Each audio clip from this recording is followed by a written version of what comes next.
medieval conditions in prisons, medieval torture tactics. That heat was medieval. Medieval mindset. We reach for the word medieval whenever we need shorthand for brutality, backwardness, barbarism. It's everywhere, in headlines, in sports commentary, in political rhetoric. The word has become a reflex. But nobody living in the Middle Ages had ever heard of the Middle Ages. The concept didn't exist until a poet invented it in the 1300s to win an argument. The most medieval thing about our world may be this: we use the Middle Ages as an insult without knowing anything about them. This video is about that argument, why it still matters, and what happened during one of the most transformative periods in human history. To understand why that word carries so much baggage, we need to go back, not to the Middle Ages themselves, but to the moment someone decided they existed. Start with what people living in the period thought about their place in time. They had a framework, but it wasn't ours. It came from St. Augustine, the 5th century theologian who shaped Christian thought more than almost any other figure. Augustine divided all of history into 6 ages, modeled on the 6 days of creation.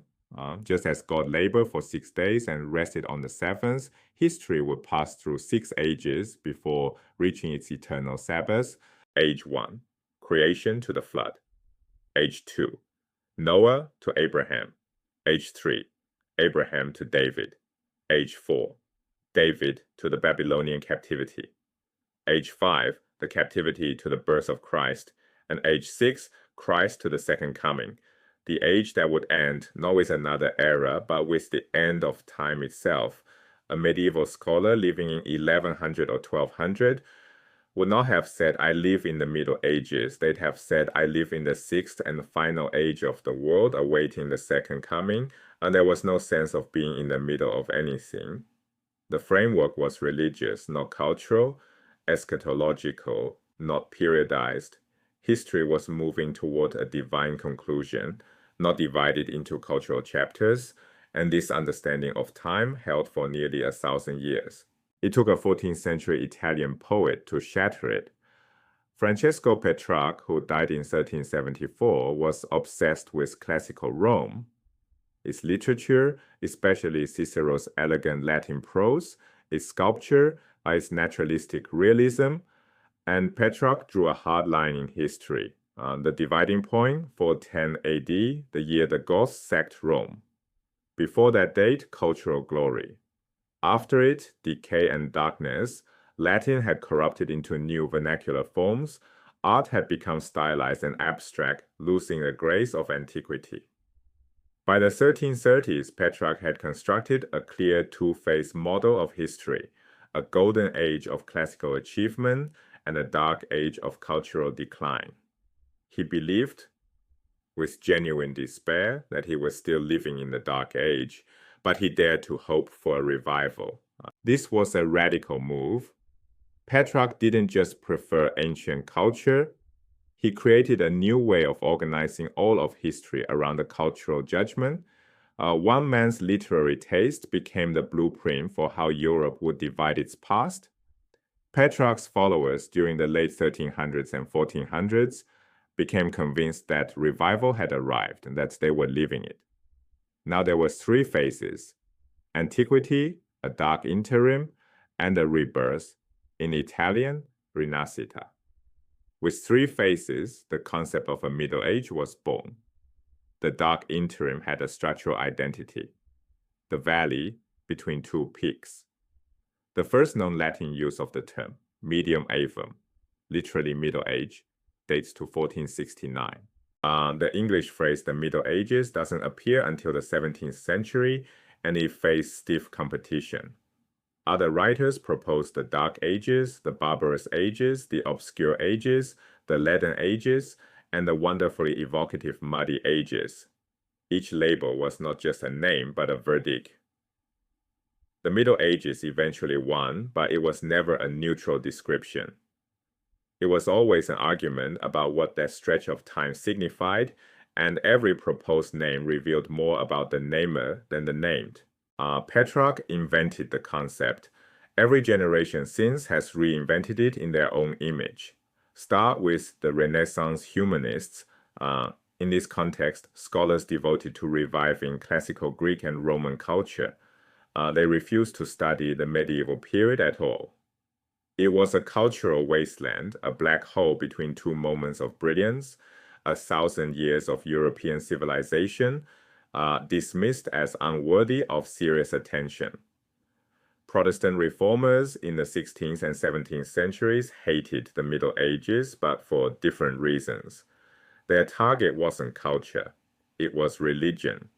The medieval church, they argued, had added doctrines, rituals, and institutional practices with no basis in scripture. Protestants dove into medieval archives specifically to find evidence of corruption. Catholics responded with their own archival research, arguing the Middle Ages were actually better than the present because they lacked the religious schism and sectarian warfare that Protestantism had brought. The result was deeply polemical scholarship on both sides, but it also preserved countless medieval documents that would otherwise have been destroyed or forgotten. Hatred of the Middle Ages, paradoxically, saved the Middle Ages records. Then came the Enlightenment. Right? Voltaire declared that one should study medieval history only to learn to despise it. Immanuel Kant went further, theorizing the entire Middle Ages as a period of collective insanity, a 1,000-year interruption in reason's slow, painful progress. For Enlightenment thinkers, the equation was simple. The medieval era was defined by religion, and religion meant superstition and irrationality. An age of faith was, by definition, an age of darkness. Notice what Kant and Voltaire were doing. They used the Middle Ages not to understand the past, but to define what progress meant. The medieval became the negative image of the rational future they wanted to build. The first defenders arrived with Romanticism in the early 19th century, reacting against Enlightenment rationalism and the grim realities of industrial capitalism. Romantic writers and artists idealized the Middle Ages as harmonious, beautiful, emotional, a lost world of clean rivers, green forests, stone cathedrals, and the people content in their ordained place. This was not disinterested scholarship. Right? The Romantics were wielding the medieval as a weapon against the modern. Well, the Middle Ages was an anti-industrial fantasy, no more historically accurate than Voltaire's nightmare. Here is the meta point. Every era projects its own anxieties and aspirations onto the Middle Ages. The medieval period has served as mirror, scapegoat, and utopia, sometimes all three at once. Right? The Middle Ages we carry in our heads is not a photograph, it's a palimpsest, layer upon layer of projection accumulated over 700 years. So if the Middle Ages weren't what any of these eras claimed, what were they like on their own terms? Medieval scholars described the society using a model called the three orders. In Latin, the orators, the bellators, and the laborators, those who pray, the clergy, those who fight, the warrior aristocracy, those who labor, everyone else.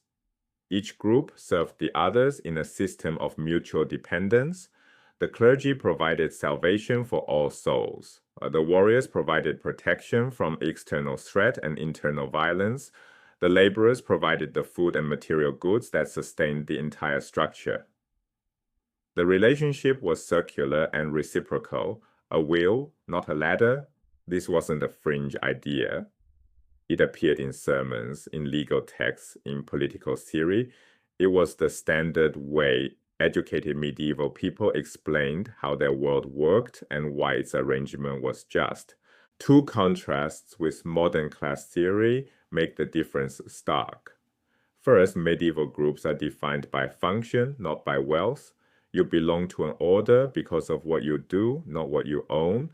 A poor parish priest and a powerful bishop both belong to the orators. Their wealth differs enormously, but their social function is the same.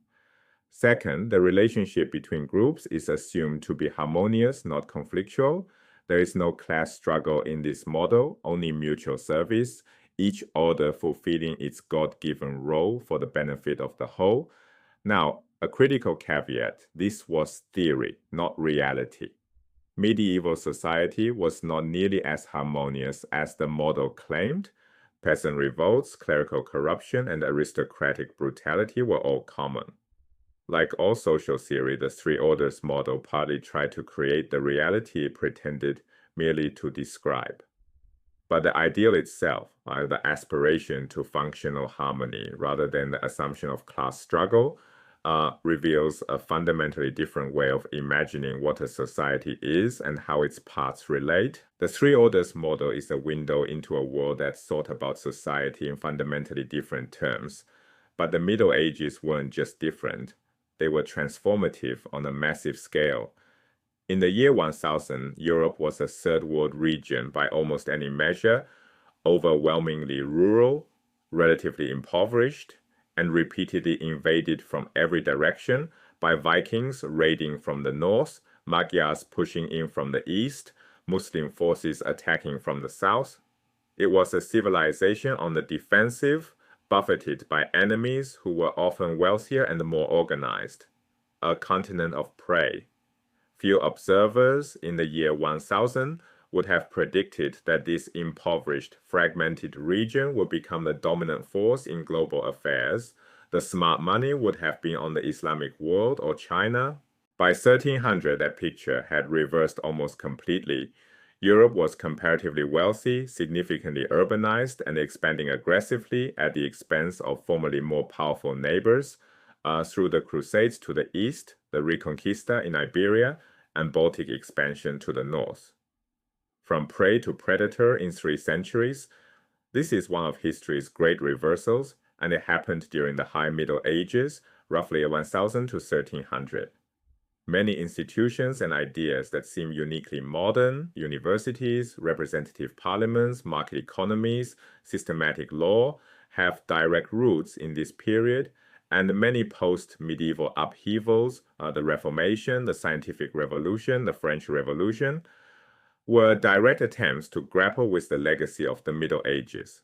Martin Luther, Galileo, and Voltaire did not live in the medieval period, but their understanding of it shaped everything they wrote and did.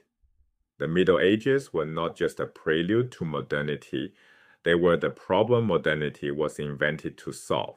But here's the humbling part. Much of this story may be permanently beyond our reach. The surviving written record from the Middle Ages is severely limited. There are no diaries in the modern sense. Few personal letter collections survive. Most extant sources were written by clerics in Latin, using elaborate abbreviation systems that require years of specialized training to decipher. Whole dimensions of medieval experience are the inner lives of women, of peasants, of anyone who didn't write or wasn't written about, remain largely invisible. Much that scholars desperately want to know is simply unrecoverable. Even the periodization is contested. The High Middle Ages, roughly 1000 to 1300, were deeply different from the early Middle Ages, 650 to 1000, and the late Middle Ages, 1300 to 1500. Lumping them together under one label obscures as much as it reveals. The label itself contains an argument. It's plural in English, the Middle Ages, but singular in most other European languages. Le Moyen Age, das Mittelalter. Are we talking about one era or many? Even that question remains open. So the next time someone calls something medieval, either in a headline, in a speech, on a broadcast, notice what's happening. They're not describing the Middle Ages, or they're continuing a 700-year-old tradition of using them as a screen for present-day fears. The real Middle Ages were not the dark cartoon of popular imagination, nor the pastoral utopia of the Romantics. They were the crucible in which the modern world was forged, sometimes through continuity, sometimes through conscious rejection. Understanding the Middle Ages doesn't just illuminate the past, it's the only way to see what's genuinely new about the present.